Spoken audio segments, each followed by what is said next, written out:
So there's this huge longevity movement that's going on. I mean, people want to extend their life, right? Lifespan. And one of the big challenges that we see is that as people live to be older, we want people to be healthy into their old age, right? So whatever the lifespan is, we want the health span to be almost identical. So, what we don't want to see is somebody who lives to be 80, but the last 10 years of their life is spent on multiple medications, in pain, declining cognitive function. And one of the areas now that we're spending more and more time on is looking at the brain.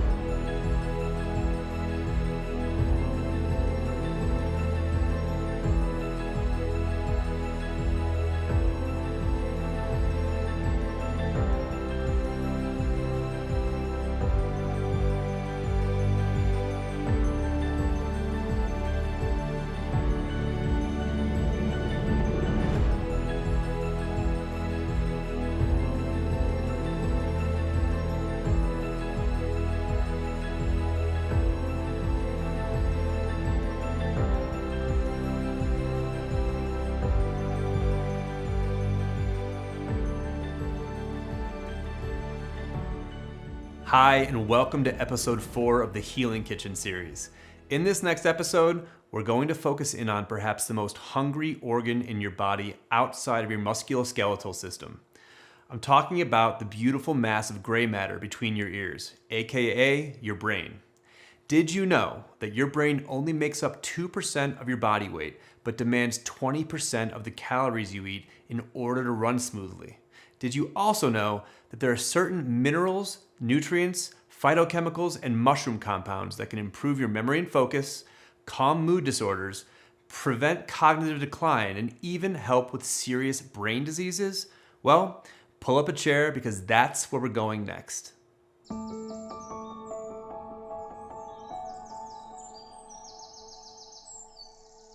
The brain is ostensibly one of the most important organs of the body. It's not just where we think and where we feel and where we see and where we sleep, but it's also orchestrating all these other functions in the body, and we don't even have to think about it. It just does it on its own. When you're thinking about brain health, I actually want you to focus on an entirely different set of organs, and that is your digestive system. Your digestive system is absolutely essential. Gut health, gut-brain connection, they are connected and they are interdependent. You cannot have brain health today or tomorrow without healthy digestion. It's really useful to talk about the enteric nervous system, which is the line and the nervous system that goes from the brain to the gut. So when we start to have a really healthy gut biome, we start to have a healthy mind. We know that, thank goodness, science is backing us up on that. But when we have a diverse flora, when we're getting those fermented foods in on a regular basis, then we move into a place of a healthy gut that affects our nervous system and our brain response. So that's that gut-brain axis or that gut-brain connection. The feeling of being in a balanced nervous system is the feeling of wellness. So you have to think of the brain as, what do I need to give my brain? Reading, language, time in nature, all of those kinds of things. But when it comes to food, there's hardly anything that's wholesome and whole that doesn't somehow benefit the brain. Sugar is a disaster for it. We're not very well evolved for dealing with high amounts of processed sugars over a long period of time, right? That high glycemic index. We're set up for berries, fruits, and there's an element of seasonality to our hyperglut, our desire for processed carbohydrates.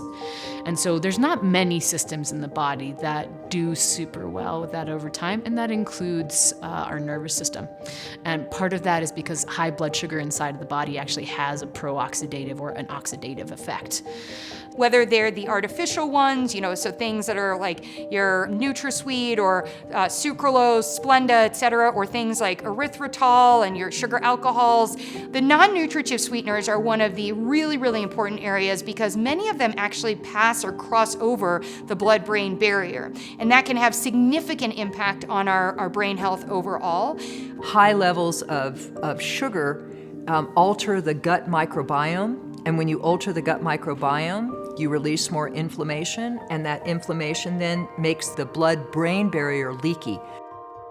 They may do certain things in our body in terms of creating tension or restriction or even challenging the health of, the capillaries, the veins, the arteries, those kinds of things, and could even increase a risk of stroke. So there just isn't a benefit of getting in these higher amounts.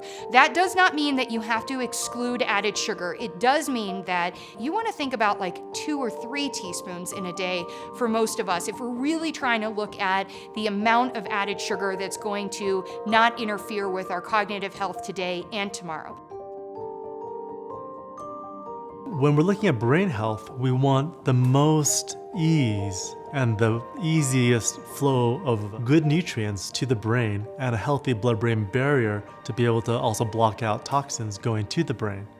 If there is healthy blood flow to the brain, and if there is healthy blood that is going to the brain, then the brain will not need to go into a self-defense mode, which is what another way to look at neurodegeneration. I wanted to create something that will help support our cognitive development and also be very yummy. And Oxymel is my favorite medicine.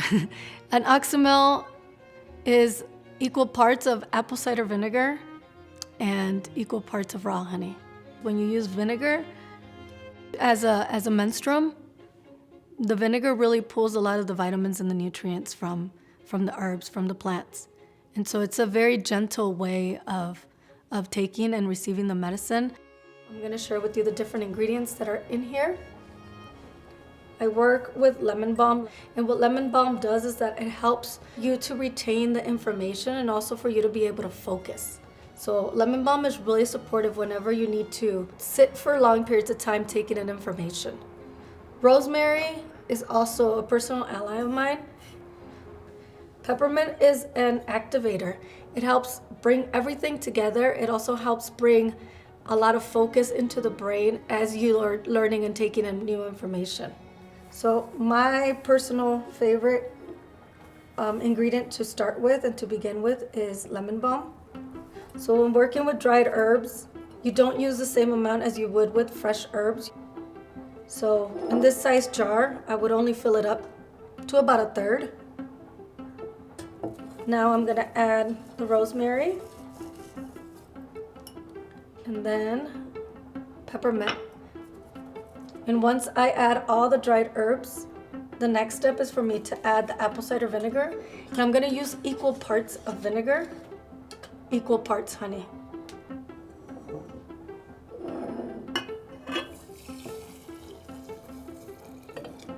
And so here we go. I added the vinegar and now I'm gonna add the honey into this product. Feel free to taste it along the way. You can always add more vinegar or more honey, depending on what your taste palette is and if you want it to be a little sweeter or a little bit more tart. When working with vinegar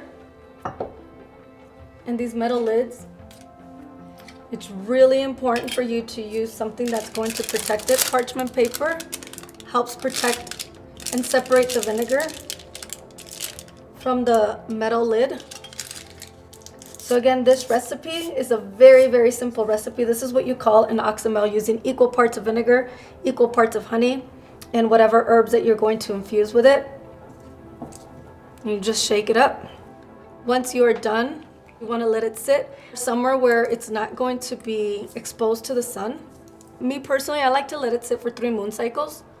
So new moon, full moon, new moon, full moon, new moon, full moon, allowing all the energy of the sun and the moon to be infused into this beautiful recipe.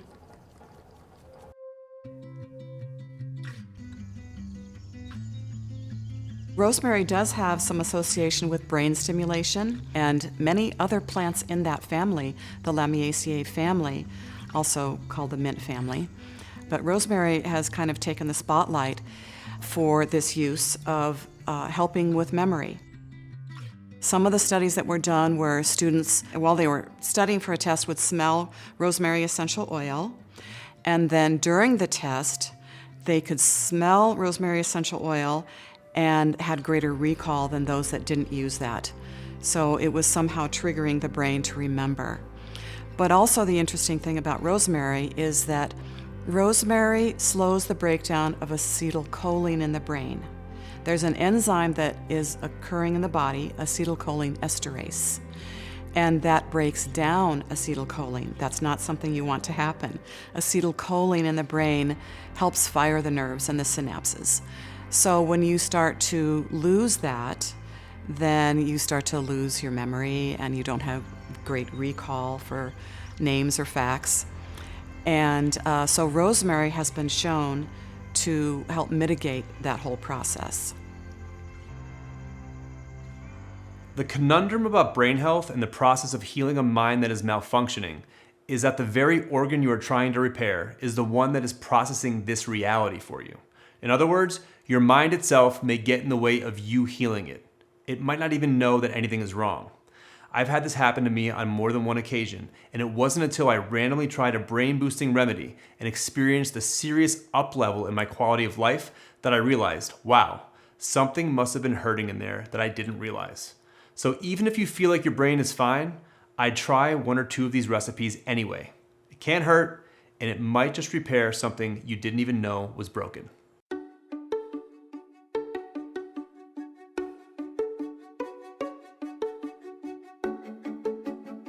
We are making an alternative greens pesto today, and I'm very excited to share this recipe because it's so versatile. You can use up a lot of different greens that might be on their last leg in the refrigerator. So today I'm featuring spinach and cilantro. So I'm going to throw these in my food processor, and it kind of helps if you just pack it in underneath the blade a little bit.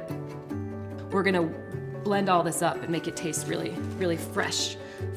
And then a traditional pesto recipe always calls for some sort of nut, and traditionally they use pine nuts, but I love to use walnuts because of all of their added health benefits. Walnuts are really fun because they look like your brain, and they are literally brain food. They're really high in omega-3 fatty acids, which are wonderful for our brains.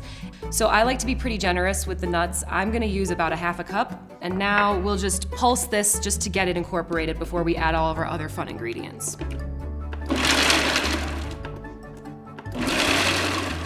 We've all heard that walnuts are good for your brain, and it's not just because they're in the shape of a brain, but walnuts are actually really rich in specific essential fatty acids that nourish the tissues of the brain so that it can function at its optimal level.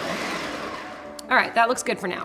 So moving on, we're going to next add our liquids, and I like to do a combination of lemon juice and apple cider vinegar. So I'm just gonna squeeze a whole lemon in here. If a seed gets in there, it's gonna get blended up anyway, so no need to get fancy. I like to use the Bragg's apple cider vinegar because it has the mother in it, so there's some added digestive benefits to using that. We'll just pulse that up.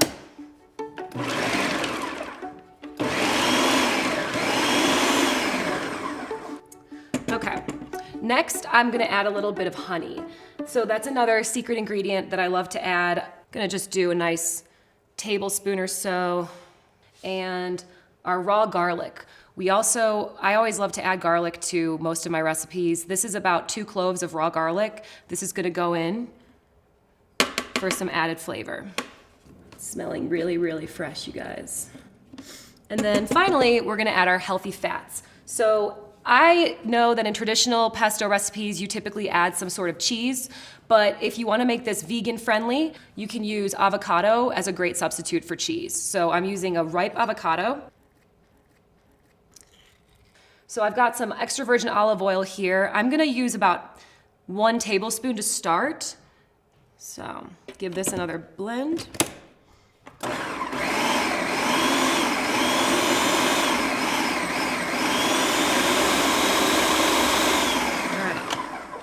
Okay.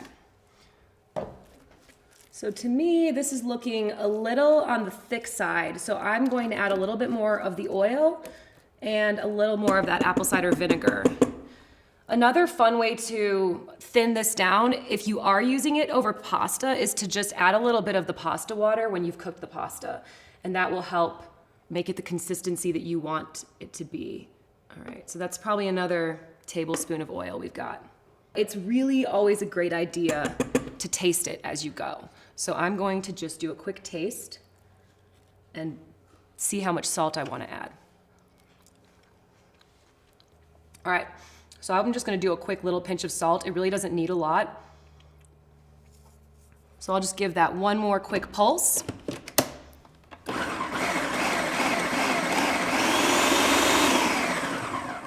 All right, so it looks like we're in pretty good shape and we are ready to serve. And I've got my little bowl here.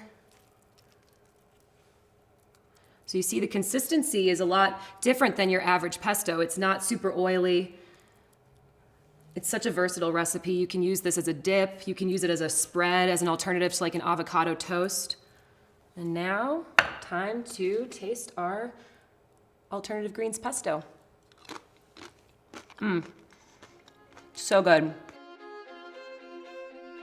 There's been this group up in Massachusetts called the Framingham Study, and not only like are the original people like been studied, but then their children have been studied and their grandchildren have been studied. So this is a cohort that's been followed like over generations, which is so powerful because that gives you a lot of generational data.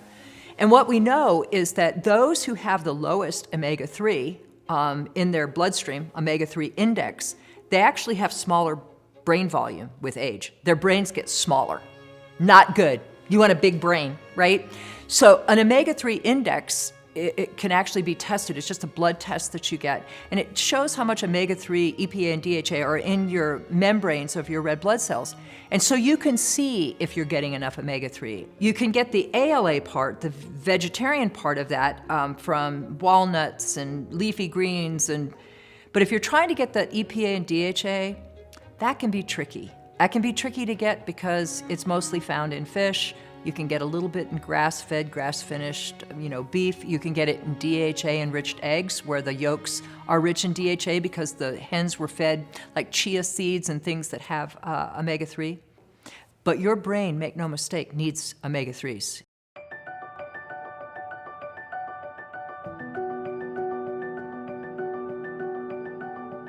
One of the most important foods I think you might want to have in storage are chia seeds.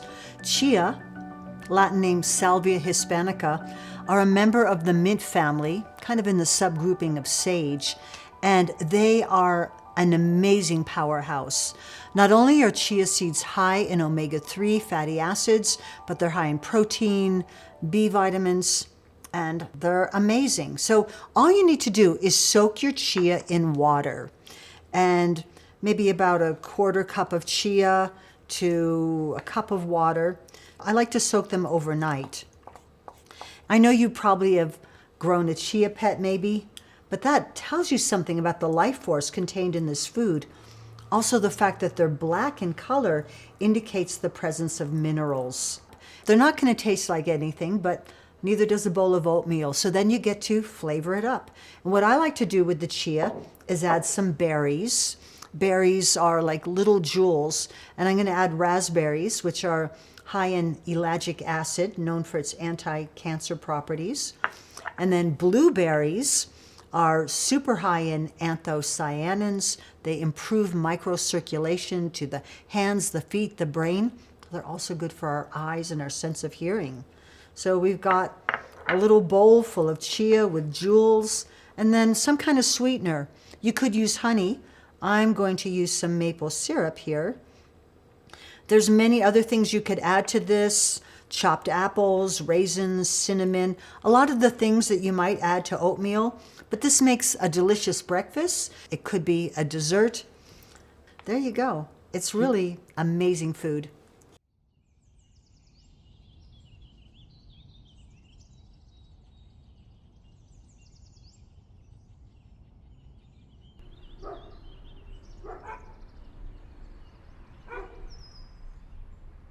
I'm Justin Boer, and I found myself cooking in restaurants and cooking for other people through the need for really paying for school and making ends meet, and through doing that found how special it was to provide for others while also providing for myself.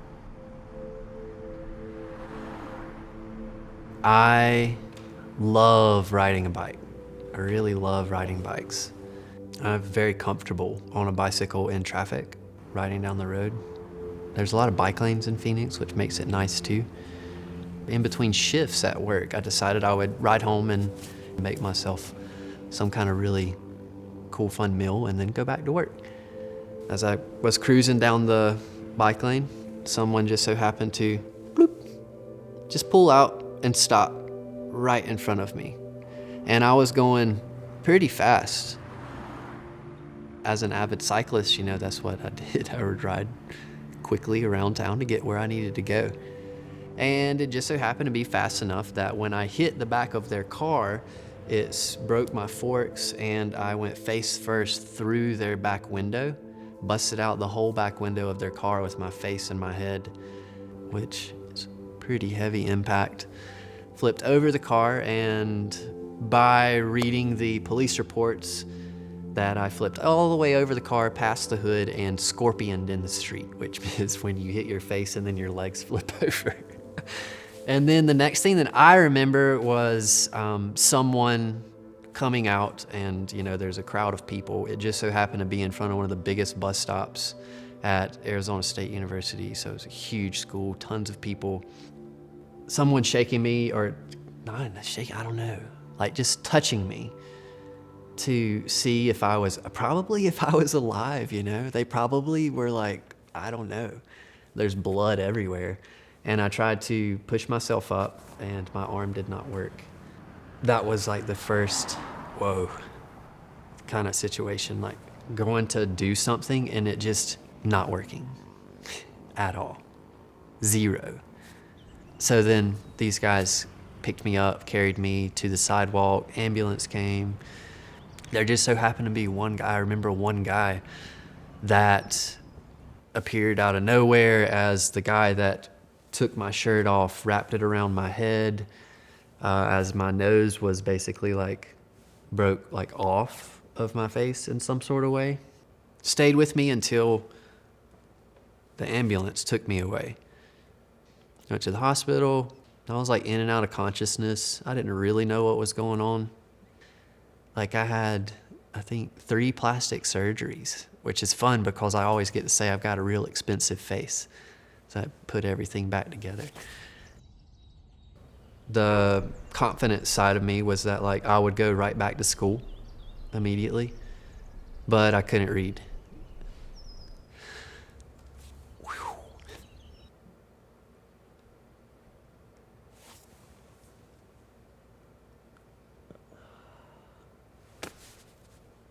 I couldn't remember what words meant. Or I could remember what they meant, but how they associated was non-existent. Like a sentence, you know, like what's a sentence? What are words? Why do we pick these words? That's where my mind began working. It was like I returned to being a kid, but I had a lot more understanding and questions about what was going on instead of just taking it in. When you are really confused about what words mean or what somebody says or what you are saying and someone doesn't understand, that would be like some of the initial, like most intense, like burst of anger. It's like go from, you know, somebody that you might know that goes from like 0 to 100, like real quick. It's more like 0 to 1,000, like 0 to I'm gonna break everything because no one understands what I'm saying. They should be. I don't understand why they don't. I don't know anything else to say. There's nothing else I can do except like literally explode. And I don't know how many, during like the process of 5-6 months, I can't tell you how many phones I not threw and busted, but literally like, you know, lay on a table and like smash them. Why? I have no idea. Except that it's just rage. It's like pure confused rage of wanting to be understood. But basically, I had a severe brain injury and had to drop out of school. I had to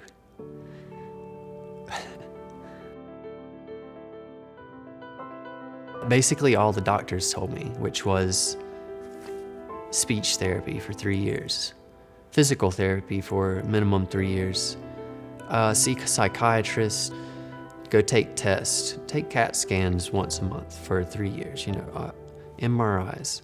Not be able to use my arm for probably 2-3 years. Not be able to get around, provide for myself. I was like, I don't think so. I don't accept that. I kind of went back to that root of I'm responsible for myself. I can do something different. And so from one side, for the physical body, it was deep research, watching my body, learning about nutrition, from digestion to how to build muscles, how to rebuild nerve pathways within my body because my nerves were severed in my arm. The things that doctors told me that I would not be able to do, in 3 months, I was able to do 100 push-ups. I can't do that now. I was able to go back to school. I was able to go to Europe with a friend and travel for 3 months without a plan and go work in 3 different restaurants in Italy, Switzerland, and Croatia. I was able to, learn other pieces of languages that weren't even my own, form new neural pathways. Food was the way that I could physically nourish and fix everything in my body.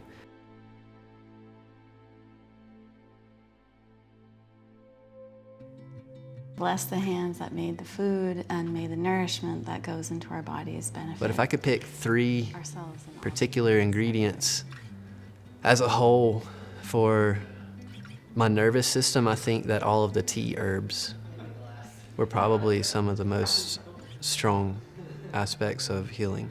Tulsi basil was one of my favorites. Nettles was one of my favorites. And a lot of those things, it's funny, they actually come with calming qualities. And the calmness, I think, helps the body rebuild itself even more than the vitamins that it has. For the brain, mushrooms. There's so many people that know so many words to describe lion's mane and how it can help neural pathways, or it improves brain function and cognition, because it does. Lion's mane, its botanical name is Hericium, and actually it contains a group of unique compounds that are unique to lion's mane mushroom. One of these group of compounds are known as the hericenones. This group of compounds seem to be specific for the central nervous system and the brain in particular, stimulating something we call BDNF, or brain-derived neurotrophic factor. Neurotrophic means nerve-loving. So your entire body is made up of neurons. They communicate through electrical signals. The biggest neuronal mass that we consider ourselves to have is the brain, but your stomach, your heart, your lungs, your entire body is literally made up of neurons, and they need to communicate. Sometimes they communicate through electrical signals, and sometimes these signals become dampened, damaged, or broken, or maybe they never communicated at all.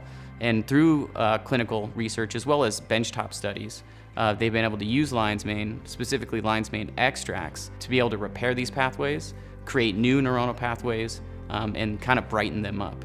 I think specifically it regards to the myelin sheath. And that's what, I guess, when I think about nerve growth factor, it's this idea of what promotes their neuronal repair and formation. And it's these compounds that you would consume generally, which is in lion's mane. This is something crucially important throughout our lives, but especially as we get older, lion's mane becomes something that can actually help preserve nerve function and possibly even cognitive function with age. I use lion's mane all the time after learning about it because of its ability to improve memory. And I'm here, I'm here talking and speaking. So that's all I need to know.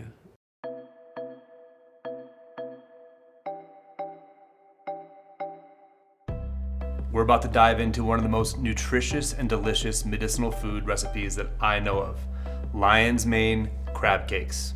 At the heart of this recipe is the lion's mane mushroom. It's gonna take the place of crab meat. So this is completely vegetarian, but it's absolutely delicious. You might even like it better than the traditional crab cake. I encourage you to take your lion's mane, peel it off into little chunks, and just take the time to do this because it'll change the texture of your crab cake. See how this kind of comes off? It almost mimics what you'd see in like a rock crab or a blue crab or even a king crab. So we're using about 2 pounds of lion's mane here. I got it down the road at a friend's mushroom farm. I'm gonna grab a glass bowl and I'm gonna mix my other ingredients to create the batter, if you will. We're gonna start off with some breadcrumbs. My family's gluten-free, so I use gluten-free breadcrumbs, and use whichever breadcrumbs you so choose. Next, we're gonna add 2 eggs. If you are a vegan, egg replacer would be wonderful here. Next, we're gonna add some mayonnaise. This is vegan mayonnaise.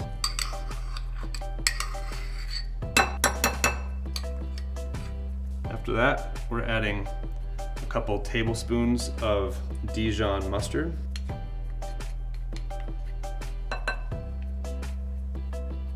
Sriracha, absolutely delicious. It's gonna make these things really pop. This is fermented sriracha, it's our favorite. 2 tablespoons of Worcestershire sauce. 2 teaspoons of Old Bay seasoning. This is an incredible seasoning. This has tons of herbs in it, just such a great flavor boost. We're gonna throw in 1/4 cup of scallions. Another 1/3 of a cup of parsley. And then I'm gonna juice these 2 halves of a lemon. So 1 whole lemon cut in half and squeezed over top.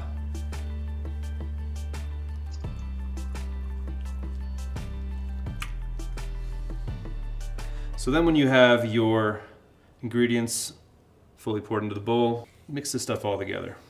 I'm gonna do a little pre-mix here before we add it to our lion's mane. Okay, so once this is combined nicely, we are going to transfer it over to our bowl of shredded lion's mane.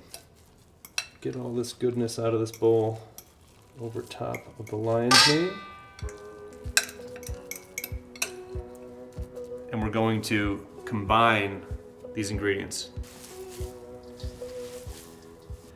So just a little bit of salt. And just a pinch of pepper. And then keep on mixing. Wow, my mouth is already watering. Okay. So you want it to be kind of like a ball. Start with a ball around that size. And just kind of squeeze down with your palm to get that to flatten out. And then I just come around the edges, kind of make sure it's all holding together nice. And that's about the size of the crab cake right there.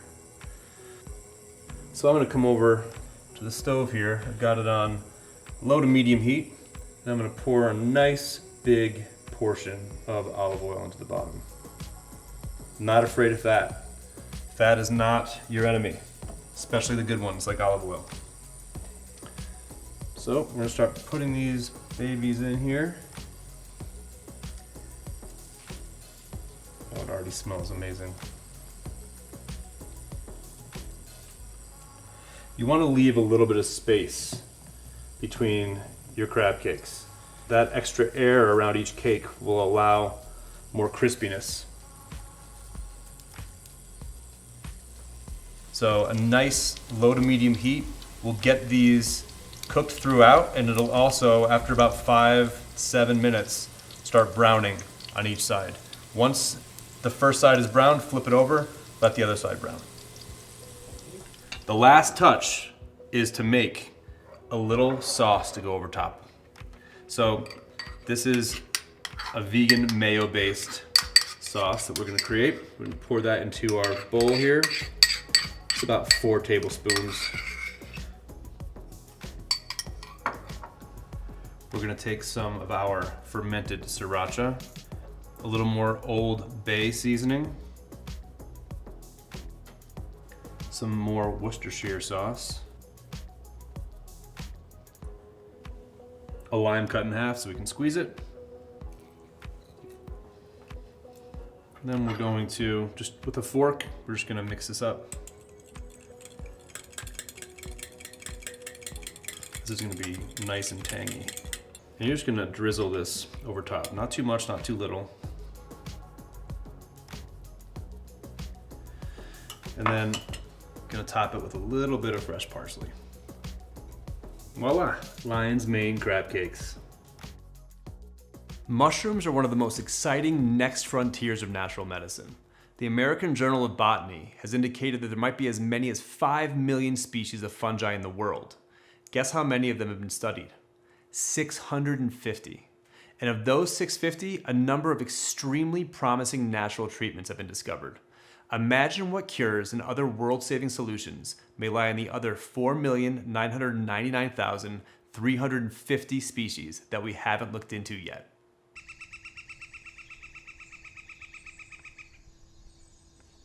Hutch, good job. Good boy, Hutch. Come here.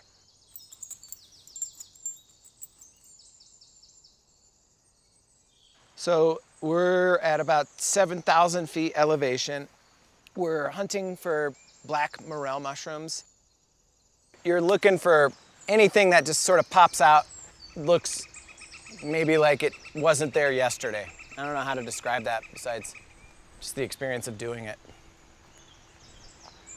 I almost try and get out at least once, twice a week. And that way it gives me a sense of what's happening in the woods. You know, you start to look and notice certain plants at their different stages. You start to notice the ground being a little more dry or wet. You know, you're just looking for differences from last time and just trying to assess, is this a good spot still at this time in the season? I am Michael Heim.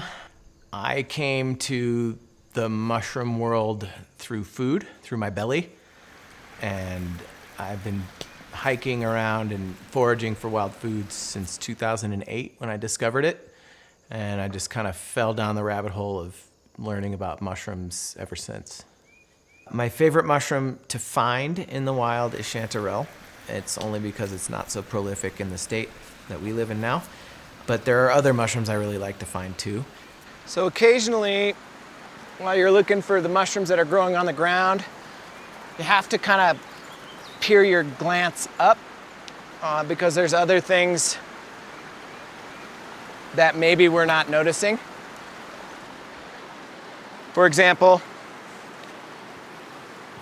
just hanging up off the ground is this lovely cluster of oyster mushrooms growing on this dead pine. You see that right there? Fresh. Helping this dead tree break down. So when I harvest this, I get it from the back because that's where the stem is. Generally, it's really fresh, so it's not too difficult to get off the tree here. I try not to damage the tree, even though it's a dead tree. I sort of never want it to look like somebody was harvesting mushrooms. Generally, they came off really easily. You just got to be careful not to cut yourself. And sometimes they just peel right off. So I'll just take a tiny cluster. You see what I was saying about the center? Actually, it's coming off the side. It's really, really tasty mushroom. Notes of anise, I think, is really nice, so that it pairs really nicely, like fennel is a great companion herb with this mushroom. One of the most prolific mushrooms in the world. A really tasty oyster mushroom, when I've grown one, you know, and taken it home and mixed it in with like a white bean pasta or something. I don't necessarily have a favorite. It's like asking your favorite child or whatever.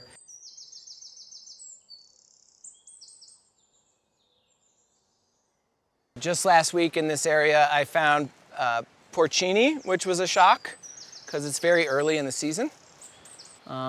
but you know, I'm looking on the ground for anything that kind of stands out.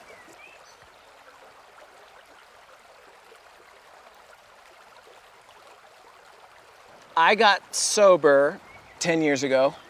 One of the things that helped me was being able to spend time out in a place like this, to really slow down, to reduce all the noise. I feel like when I'm out in a place like this, I'm singularly focused and I don't have any really cares in the world except, you know, maybe I have to get home for dinner. But generally, there's more to it than actually finding mushrooms. It's actually just like the pursuit.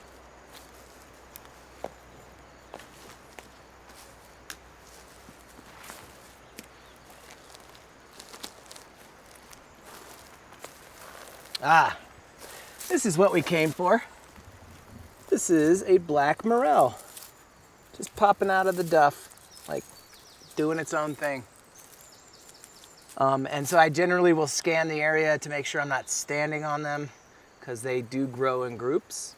And I don't see any at the moment. Doesn't mean they're not here, it's just I don't see any. But this gives me hope, meaning there's probably some more time left in the season. This is super fresh, beautiful. The rarity of finding a black morel in Colorado, it's not terribly rare because you can find them in burn zones. After a big fire, the year after, you can see a bunch of black morels popping up. But it's not terribly common, not like you would find a Boletus edulis or rubriceps in the Rockies, which is the king porcini. That's a very common mushroom you can find. So it's always special when you find a morel. For me personally, I really love finding the black morels. I think those are a special mushroom to find because they're not that common. They're really difficult to see because they look exactly like pine cones. When you do find a black morel or a mushroom that you're really wanting to find and maybe it's not so common, it can be enough fuel in the tank to get you to the next, you know, patch of mushrooms that you were looking for. It's validating and it feels really good. And then it encourages you to go look for more.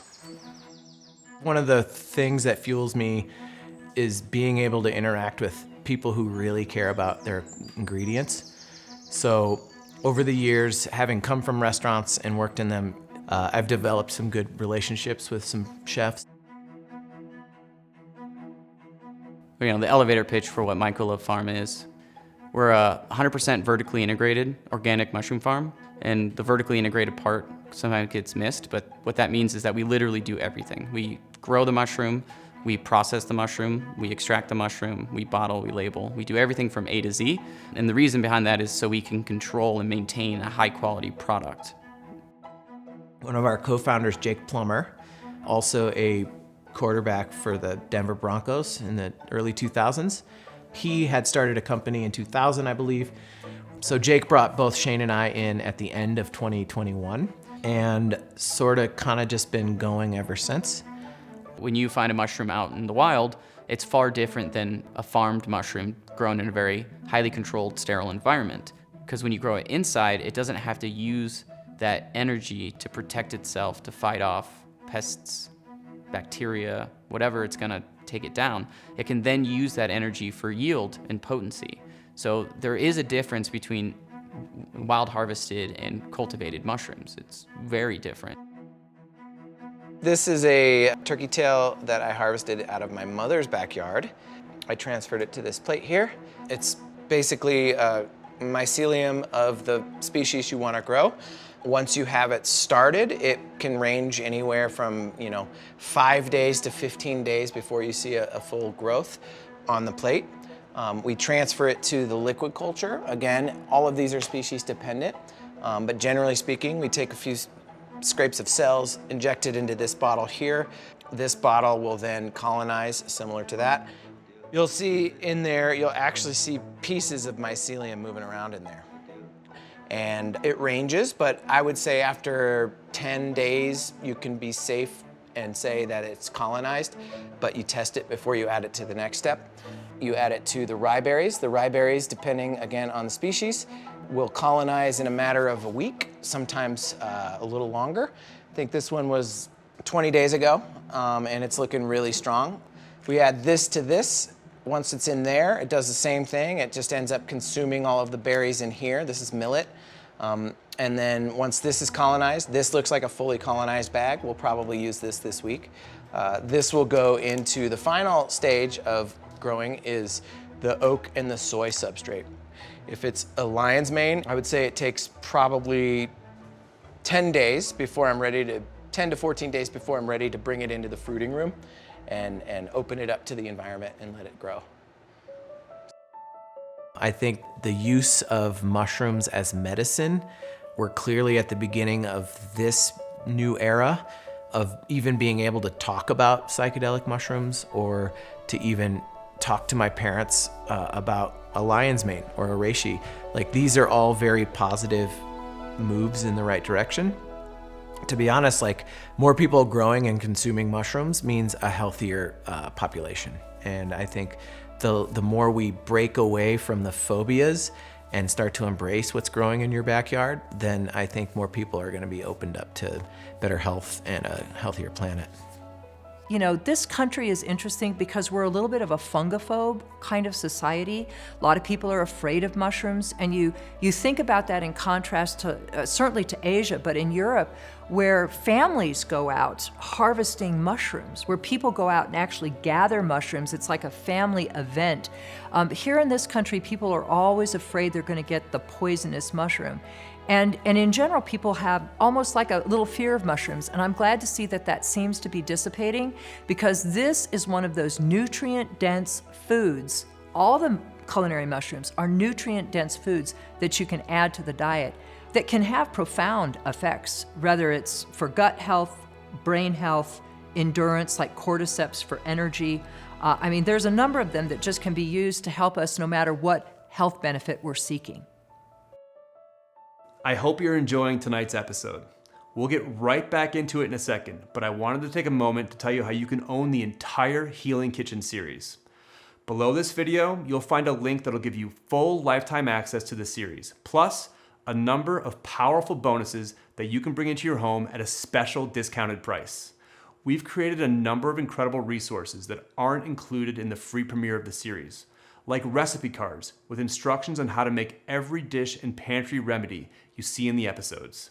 We're also hosting 2 live Q&As where you can ask questions directly to some of the renowned experts you see in each episode.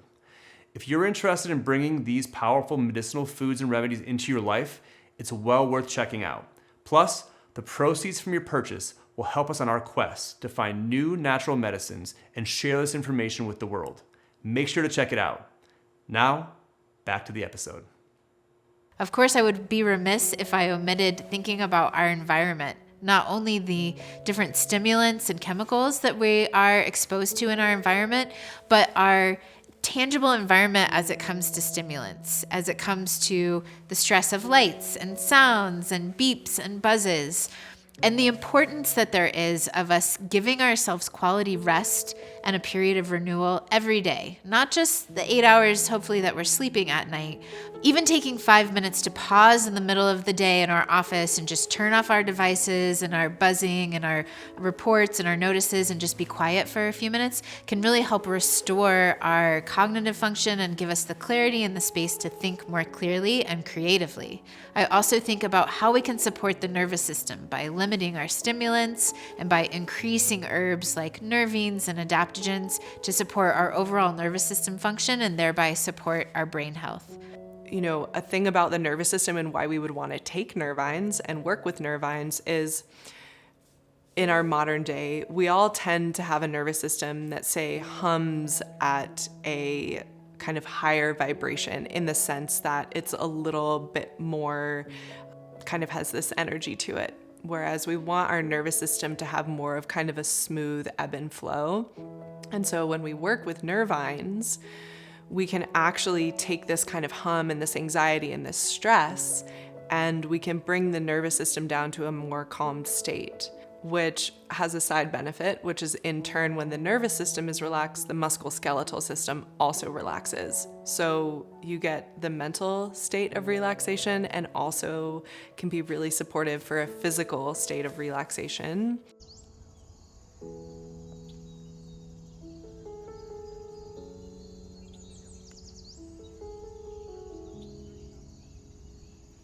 So this is passion flower, Passiflora incarnata, and this is a very important wild herb. So passion flower is really good for anxiety and stress. Can be used as an alternative instead of pharmaceuticals, instead of Xanax and Valium. And so it's not addictive. You can't get addicted to it. And it will really help to relieve your stress and your anxiety and improve your sleep. So see how the little petals look like nerves? It's kind of the doctrine of signatures. But you can eat this whole flower and you'll feel really good. You'll feel really relaxed. An herb that I have turned so many of my students onto and customers in general is this right here, which is, it goes by a few names. So people call it milky oats, they call it oat tops, or there's actually the straw part that's known as oat straw. And it's all the same plant, but when you get the oat tops fresh, if you harvest them the right time of year, which these were fresh last week, but they've dried over the weekend, you can actually squeeze the bud and this little white milky liquid comes out. And that is really the medicine from the plant. And it has a really tasty, creamy flavor. It's the same plant that we get our oatmeal from. And so this has a load of benefits, but if you think about the way oatmeal makes you feel, it's very comforting. And I find oats to be one of the most comforting herbs. This right here is a tincture that I've got in the making. This is made with the fresh milky oats that I got last week. And you can see it's already turning a nice light green color. So this will be an excellent medicine for reducing fatigue in the body, helping modulate stress and anxiety. I suffered from depression most of my life, and I find that the Nervines are such a beautiful option to have for those times in life when you're not feeling yourself. Most people nowadays are struggling from some sort of emotional disorder. Anxiety, I mean, I think 90% of my customers that come in at some point are looking for something for anxiety. And I'm seeing it really more and more with the younger generations too. And I think the cell phones have a big part of this to play, but we also just live in a culture where a lot of pressure is put on us in life. And I think that anxiety is just kind of a byproduct of all that societal pressure that's building up in people. So I feel like the herbal Nervines are a wonderful option to try before going towards the Western medicine. I'm not saying nobody should ever be prescribed Xanax or Adderall. There is a time and a place for these medicines, but I think they're way overly prescribed, and there's not ever this in-between time of, hey, let's see if these other maybe safer, more natural alternative options work. Let's try these first, and then if we need to, we can move on to the drug. But it just, so many people suffer from these things, and older people that have anxiety and depression don't always want to admit it or talk about it. So the plants can really just be a beautiful way to help with these nervous system disorders that most people are walking around with.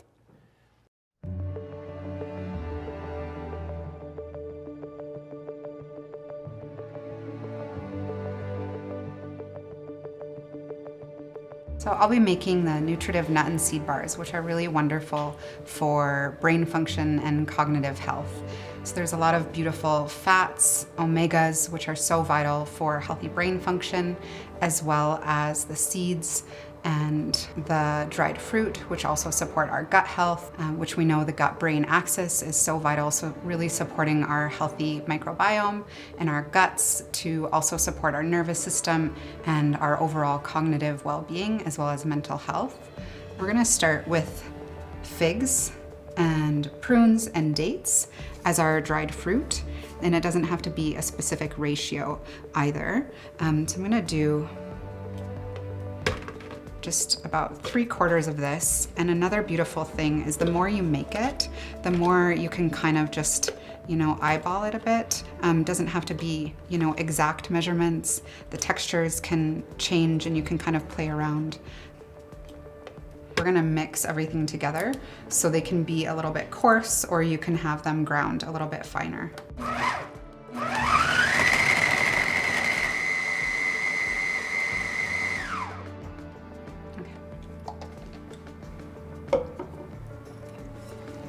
And you just add it to the bowl. I like it to have just like a little bit of the texture, and so I kind of do a little bit of a coarse consistency. Okay, so from here, I mix the oats with the dates and the prunes. The oats are really nice as they're just really grounding, nourishing to the nervous system. You can kind of add each ingredient as you wish. There's no real order that they need to go in. So the ashwagandha and shatavari, which are both adaptogens, so supporting our stress response, our cortisol, kind of mixing those. We've got pumpkin seeds, really high in zinc and copper. We've got our sunflower seeds. I just love this combo so much as well, the pumpkin and sunflower. Walnuts. And again, you can use kind of whatever nuts that you love or that you also have on hand. So sometimes I'll work with walnuts and almonds. Other times I may add like hazelnuts and pecans. And of course that's going to change the taste. It's going to change the nutrition. It's going to change the medicine. We also have chia seeds and hemp hearts. Lastly, I'm going to add some fennel and then the cacao. So we're using either cacao nibs or kind of raw cacao. So we're bringing in that bitter, which is really beautiful, as well as just a little bit of that sweetness. We're going to add the maple syrup. So you can combine your maple syrup with the nut and seed butter, or you can just add them individually. I love the nut and seed butter. Just getting all those good minerals, the choline, magnesium, and ensure you get all of the dry mix from the bottom up to the top.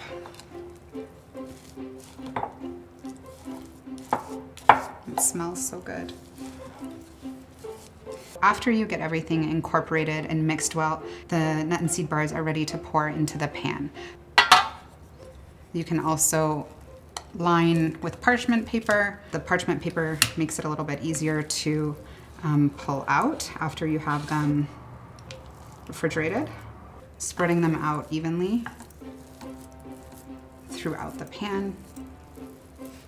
And the goal here is really ensuring they're packed tightly and you press them down really well. And what that does is it helps them stay together so that when you do cut them, they stay in like a nice bar form versus kind of falling apart a little bit more.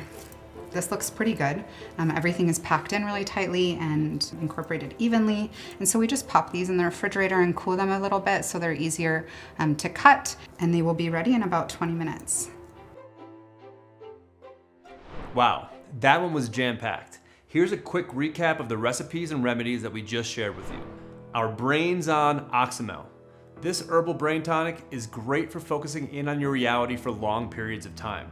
Excellent for kiddos who are having a hard time paying attention in school, and just a great herbal intro for beginners overall. Alternative Greens Pesto. Oh my gosh, this one is so good. Walnuts and avocados are your brain's best friends. Think of them as brain food. Throw in some leafy greens and fresh cilantro, a known cognition-boosting herb, and you've got yourself some tasty goodness that'll nourish your mind. Chia berry pudding. As Brigitte said, chia is a nutritional powerhouse loaded with those omega-3s again, high in B vitamins, and has the right fibers for great gut and heart health. Combine that with the circulation-boosting anthocyanins in the berries, and you've got a marvelous way to start your day. Lion's Mane crab cakes. This recipe blows our dinner guests away every time. I mean, how good did those faux crab cakes look? And the main ingredient is a borderline miracle brain cell regenerating mushroom. The film crew scarfed them down in minutes after we plated them. Nutritive nut and seed bars. Your brain craves omega-3 fatty acids. This isn't news. Well, here's a nutrient-dense snack that's loaded with omega-3s as well as phytochemicals that are great for your gut health, which, as we learned a couple episodes ago, directly impacts your brain and can have a positive or negative effect on your mental health, depending on how well you treat it. Did you get all that? Okay, 2 more quick announcements before we close episode 4. 1, a reminder to click the button below to get more information on how you can bring the full Healing Kitchen series into your home today. When you buy it, you'll not only have lifetime access to everything you've seen in these episodes, in 3 different formats: video, audio, and text transcript. But you'll also get full recipe cards for all the recipes that are featured in these episodes, plus a ton of bonuses, including ebooks on how to use medicinal foods for specific health conditions, which are filled with even more recipes, detailed herb guides loaded with proven remedies, extended interviews on topics that weren't covered in the episodes, and 2 live Q&As with a couple of the esteemed experts from this series. You have access to all of this at a discounted price during this live event only, so make sure not to miss it. Lastly, what do we have in store for you tomorrow night? In episode 5, we'll be venturing into a vital organ that is considered to be the emperor of the body in Chinese medicine. It's often oversimplified and thought of as just a piece of machinery, but we're now discovering what the ancients always knew, that your heart is far more than just a blood pump. It has an intelligence of its own and can determine not only the health of other organs, but also your mental health and the way you perceive the world. We'll be covering some powerful herbs and food medicines that are highly beneficial to heart health and blood circulation, as well as unveiling some shocking scientific discoveries that will change the way you view your heart forever. See you tomorrow.